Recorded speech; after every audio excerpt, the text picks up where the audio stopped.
Welcome to 101. I'm Greg Bassey, your host from the Salisbury Independent newspaper. Today we have my favorite banker in Salisbury, and I have a lot of favorite bankers, as my bills will tell you every month. Marty Neat. Nice to be here, Greg. Welcome, Marty. Yeah. I know one thing about bankers is they don't like jokes about bankers. Oh, I couldn't care less. Yeah, feel free to joke all you want to. Now, you and I go way back. Are we allowed to talk about that? Yeah, sure, absolutely. I first met Marty in the summer of 1979 when I was an intern at the Daily Times, and he was the brand new grantsman for the town of Ocean City.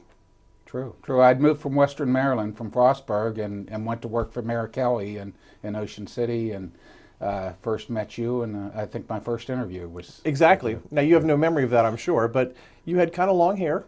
Down to here. It wasn't gray yet. It wasn't gray yet. But it was long.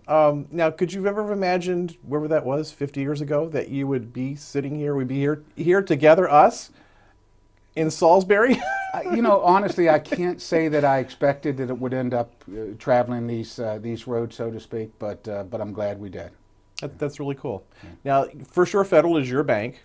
Tell me about this bank. It's one of the most venerable institutions in our community. Why is that? Well, we're actually First Shore Federal Savings and Loan Association, and we continue to be a savings and loan association, although in all intents and purposes we've morphed into a community bank over the years. I do think that we've remained community minded and involved in the community over the 60 plus years that we've been here, and we've never forgotten, I think, what we were originally founded for, and that was to be a good place for people to save and a good place for them to borrow money when they needed to. Our ability to loan has expanded over the years, but we've still, I think, remained pretty consistent in those tenets. And the vision there always fascinated me. You definitely have one of the coolest buildings in Salisbury. Whoever decided to do that, if it was David Rogers or who it was. Yeah. Well, I think, if you look back at the founders of First Shore, there were some pretty dynamic people, and the Jack Morris, John Morrises, and the Frank Morris later, and Dave Rogers, and even Frank Perdue was a member for a period of time, and you had some real leadership there, and I think they put their heads together and developed a pretty cool facility down there. Right. I can't claim any credit to it. Right, but it had the modern look, which you might have thought wouldn't have held up, but it has held up. It's really cool. Well, it's a good place for us to have as our headquarters, and I think we've used it well over the years. And you have lots of branches. You have a new branch up in Millsboro. We do. We just opened our 9th branch in Millsboro, and Sussex County is a pretty terrific county and a pretty terrific market for us. So we're thrilled to be up there, and that's moving ahead pretty nicely. Now, tell me, what is the difference between a federal savings and loan and a bank? There used to be a whole lot of more of a difference in that savings and loans were actually restricted in the type of lending they could do, and also had to have a certain portion of their loans in mortgages and what were called qualified thrift investments. Over the years, those regulations have slowly dissolved, and in reality, in today's world, most savings and loans are very similar to banks. We have a lot of the same lending authorities, and frankly, it's more important that you have the staff that can handle those kind of loan decisions, as opposed to the authority itself to do the lending. Right. Now, as someone who's worked for a corporate newspaper and worked for a community, individual-owned newspaper, I definitely have a preference of what business model I prefer. And you're kind of in the same mode. We've got a lot of these corporate banks in town, and we've got some of the real, mom and pop type banks. Where are you guys on that scale? Well, we're a mutual institution, which means we don't have stockholders. So we have, I think, a large amount of flexibility in what we can do in the community and how we can be involved. And there's absolutely no question. Our board of directors is totally committed to being a community institution. You won't see us change into a, merge anytime in, I can't imagine in my lifetime. So we're committed to being a local lender, and sometimes that works against us, but generally speaking, I think we all feel that it's very much the kind of institution we want to be and that we should be, and it's best for the community. Certainly, we're coming out of the worst financial crisis situation of your career. How are things looking now? We're moving along quite nicely. We've actually, over the past 5 years, we've actually seen our capital, which is, when all said and done, our net worth has improved about 40%. Our earnings continue to be good. We have a few loan issues that pop up here and there. You do see more troubled loans now than you did 5-10 years ago. But realistically, our ratios of those types of loans are very low. And I think as a community, and by the community I mean the entire Lower Shore, I think we're coming out of this in pretty decent shape. There are some sectors, some areas that have been hit much harder, obviously, than the population at large. But the housing market has probably the biggest effect on your business. Well, it does, although once again, that's an evolutionary kind of thing. We're moving more into the commercial lending realm, so we are seeing some changes there, and we're seeing some growth there. We're still a housing lender, though, and to a great degree. Now, you were big on community service.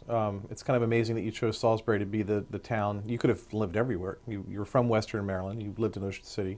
Why'd you pick Salisbury to live? Well, quite frankly, I moved to Salisbury when I left Ocean City, and went to work for an elected official that previous congressman in this area. Congressman Roy Dyson. We can talk about Roy. He's a good guy. Yeah. And so I moved to Salisbury. And Greg, I have to tell you, when I moved to Salisbury, the first thing that struck me was how progressive the community was, and how the business community in particular really cared about the community and the leadership they had that the business community took and tried to make this community better. And talking to people like Bob Cook and Dick Henson and Dick Hazel and on down the line, Dave Rogers. I mean, I was so impressed with that. And I have to say that part of that was because coming from Frostburg, there wasn't that same culture out there, of the business community working to make the community necessarily a whole lot better. Right. And I don't mean that as a cut at Frostburg. I just think Salisbury was pretty special. Right. I thought this is where I'd like to be. Now, some people would argue that we've lost some of that, but then maybe we're getting it back? Well, I'm very optimistic about what I'm seeing happening now. I mean, I think there's real leadership being shown in a number of sectors, and I think we're moving in the right direction. I probably would have been concerned a few years ago myself that maybe we were losing it for a variety of reasons. But I tell you what, if you look at the Salisbury area, every organization that you can think of practically has an office here, or has a home here, or certainly has projects here. And so, even when we're not at our best, we've been pretty good. Right. One of the things that's always fascinated me about Salisbury is the number of nonprofits and the total commitment that the nonprofits have and that their volunteers have. I couldn't agree with you more. I mean, there's just so many, and yet they manage to seem to find the resources to get by. Now, one big nonprofit that you've been involved in is the Salisbury Zoological.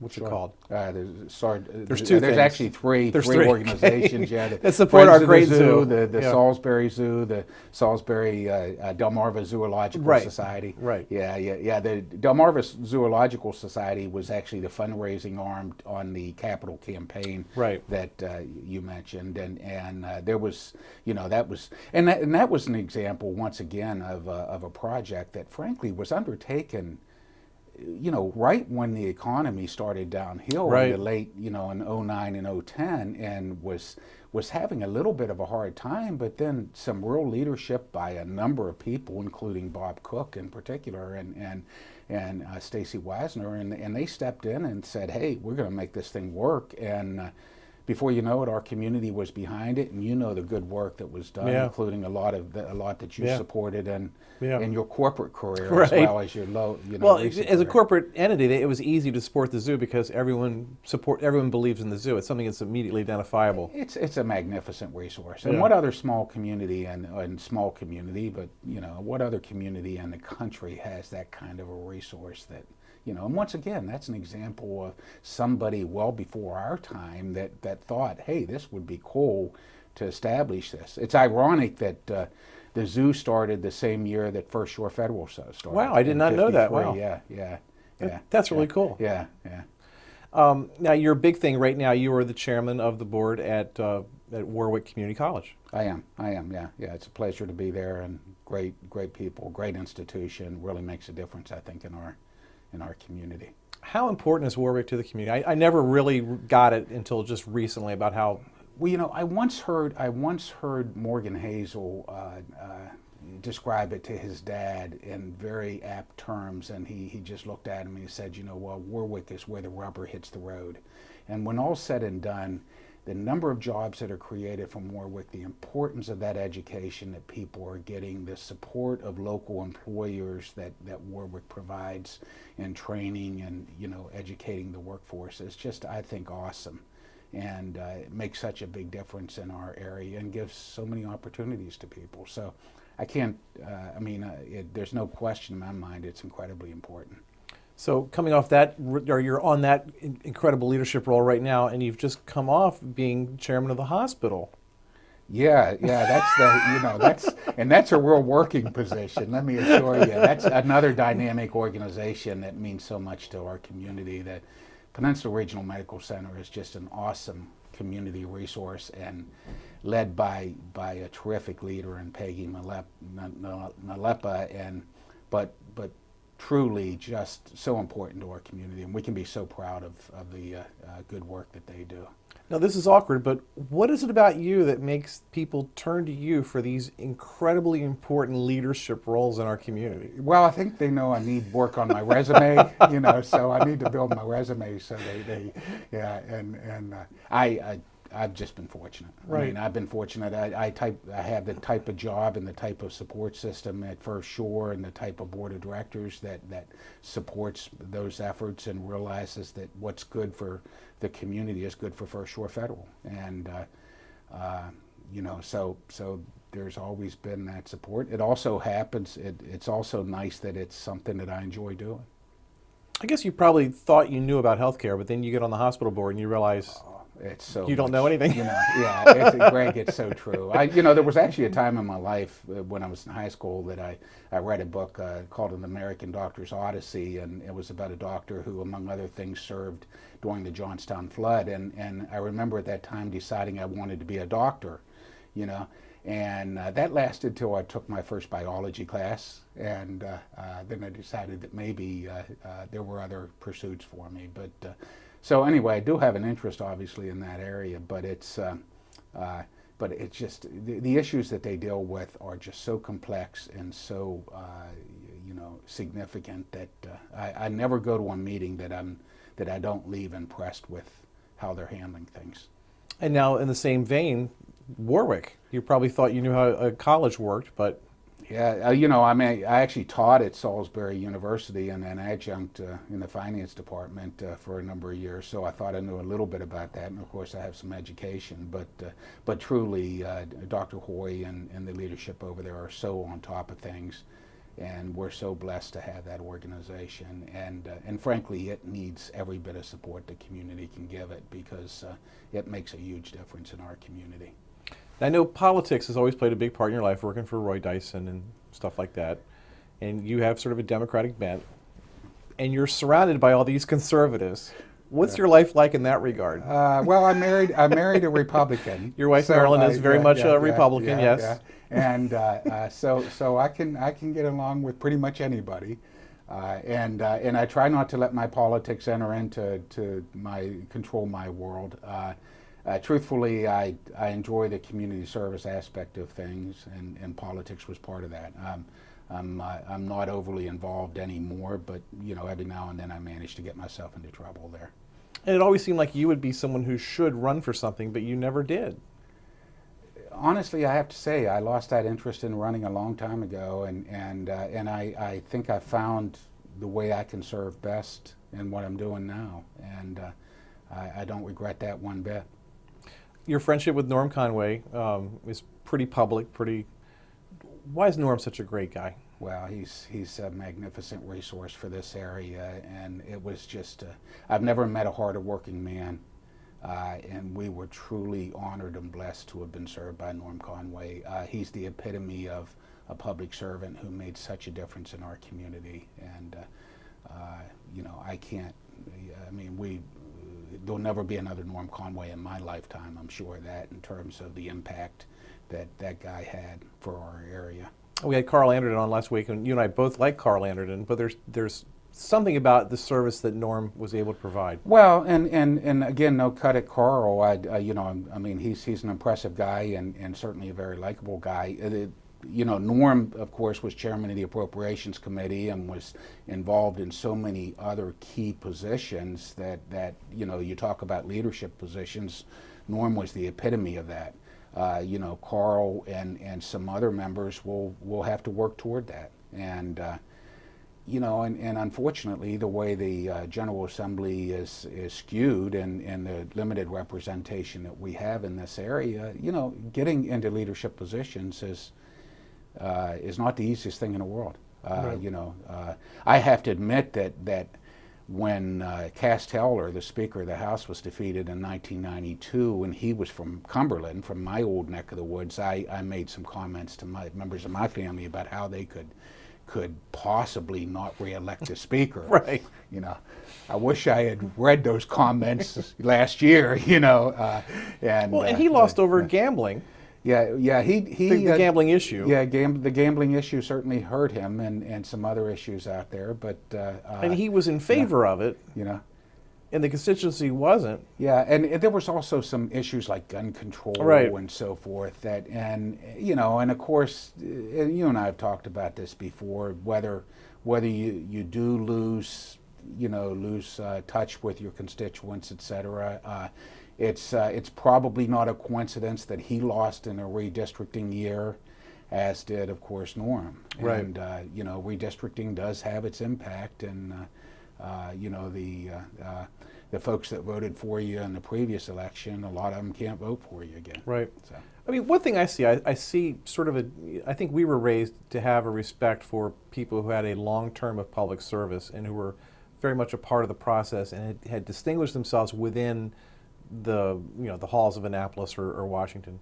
But the sense I get now is that people want those guys all thrown out and they want new blood as much as possible. Could be. I honestly, I don't talk to a whole lot of people in these days that understand that election, the recent election, in terms of the impact that it had on Norm Conway. But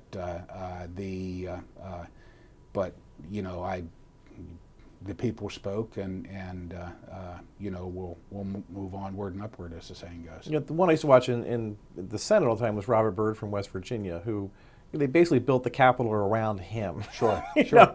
And I always, and the state of West exactly, Virginia. Yeah, exactly. Yeah. I mean, the Coast Guard is based in West Virginia. Their Coast Guard headquarters is in West Virginia. Yeah. How did that happen? Yeah. Well, and the National Institutes of Health has one of their big facilities in Morgantown. So you could resent that, or you could admire the heck out of it. And I always found it fascinating that he was able to bring money home. Norm did that to a degree.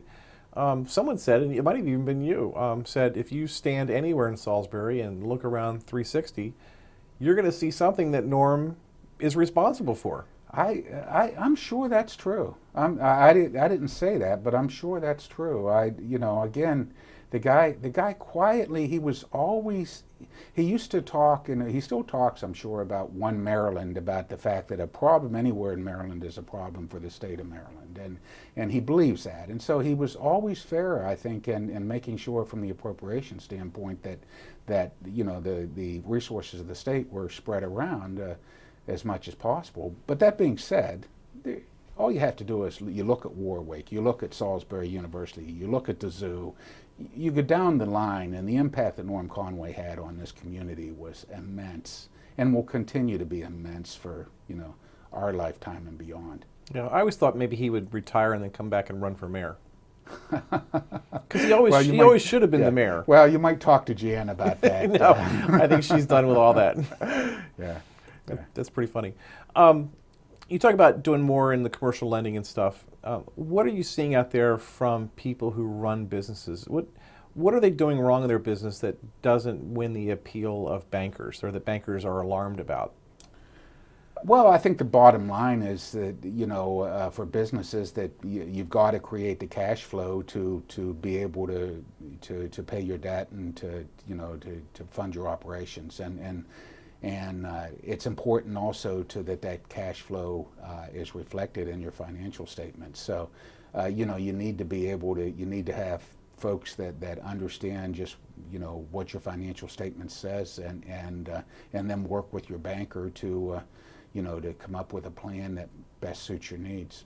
And people like me, I've always been raised that banker is not the foe, but they're kind of like the principal. They're like the teacher. Not more like the principal. They're like the authority who's going to be keeping an eye on you. But those relationships have changed. Well, I would like to think that your banker is a resource that you can depend on, and that you can get information from, and that can help you structure something that makes sense. Right. Because frankly, if you suffer as a businessman because of the bank, then that doesn't make the bank in any better position, that's for sure. And it is interesting, though. There have been times, it's interesting. I served on the White House conference for small business, and I think it was 1996, and I was one of the few bankers that was on that conference, and I remember being a little bit surprised and a little bit disturbed that there wasn't more of an appreciation between the two, and there were a fair number of business people that definitely weren't happy with banks even then. So I mean, I think you have to be careful, and you have to work together to try to come up with what's best for everyone concerned.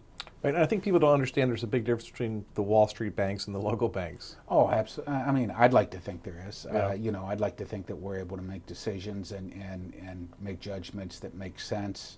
I will say that today's regulatory environment is such that it's more difficult to make exceptions that make sense and that serve, I think, to benefit everybody than perhaps it was in the past, because there's always another exam behind the scenes, an examiner that's going to question why you did a certain thing, why you made a certain exception. Have we overregulated since the last crisis? It would be hard for me to say we haven't. Once again, we have a great way of overreacting in so many ways, and there's no question there's a huge amount of regulation on so many different issues that make it very difficult to make exceptions or to help people when it makes sense. What is some of the developing business in our community? Is there anything coming up? Any potential for growth? Well, I mean, I think if you look at what's happening downtown, there's some exciting things that are happening downtown. I think in general, most of the growth is just incremental growth, that hopefully will continue, to support our community. Right now, there's some controversy. The county executive wants to hire an economic development director. There's a pool of money for this purpose. There's the Salisbury Wacomico SWED Economic Development Corporation. You've been involved with SWED. Yeah, to some degree. Right. Not as much as perhaps I should have been, frankly. Right. And I'm not sure how all that's going to mesh. I can't really get an answer on that from either side exactly. Everyone's being very polite about it as I try to report it. But do you see some vision for this? Do you think an economic development director might be able to help Wacomico County? Greg, I don't know. I happen to have had a feeling for a long time that SWED has done a pretty nice job. SWED was part of the structure of this community back when I first moved in here, and one of the things that impressed me. And over the years, I actually happened to go through the MBA program at Salisbury U with Dave Ryan, who's the director of SWED. So there's a personal admiration that I have toward Dave that certainly enters into it too. I would hate to see that organization not be able to flourish and not be able to continue its good work, because I think it is important. Right. I just read the other day that Annapolis disbanded their version of SWED in Anne Arundel County. Wow, I hadn't heard that. Yeah, because there's a government entity that's sort of doing all that stuff now. Okay. Well, I mean, once again, I do have some background in government, et cetera, but I do happen to believe that private partnerships, public-private partnerships work very effectively, and SWED's been a very good example of that. Yeah, those old days, you get a guy like Paul Martin and Mr. Kiley, Bob Kiley, working together to grow Salisbury. That was a heck of a team. Oh, it was, and I think the results certainly speak for that, and I would like to think that model has shown itself to be pretty effective. Right. What do you tell young people who are thinking about either going into politics or banking, since you've been involved in both? You know something, I haven't had anyone ask me yet. But there well, you're talking about being a doctor. I remember when I was a kid, I wanted to be a doctor, and I went to see Dr. Andrew Forgash, who I always admired. And he took care of me one time. I told him I wanted to be a surgeon, and he took my hand, he looked at it, he goes, "No, your fingers are too short. You couldn't get in the gut." I was like, "So that's it?" He goes, "Yeah, you can't be a surgeon." Well, that's a good common sense answer. But now they've got, he was wrong. I probably could have been a surgeon, but I just like, okay, I'll go to law school. Yeah. Well, and you know something that's interesting. The bottom line about this is something that I was told in high school that's always stuck with me. It was I had a high school history teacher by the name of Lonnie Nixon, Mr. Nixon.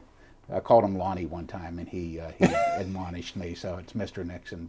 He still teaches out in Frostburg. Wow. And he asked me if I was going to study history in college because I was a very good history student. And I told him no, I wasn't, because there were no jobs in history. And he just looked at me and said, "Well, Marty, there's something to be said for doing what you like." That's cool. And that was pretty good advice then, and it's pretty good advice now. I'd say find out what your passion is and pursue it, and you'll be good at it. And if you don't find out what your passion is, then you might not be good at whatever the profession that you select is. He's Marty Neat. He's my favorite banker in Salisbury. Thank you, Marty, for being here today. My pleasure. My pleasure. Greg Bassett from the Salisbury Independent Newspaper, another edition of 101 right here on PAC 14.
First Shore Federal is proud to support PAC 14 and one-on-one. We'd encourage every business to support PAC 14 and pick a program and support it, and let's make a difference.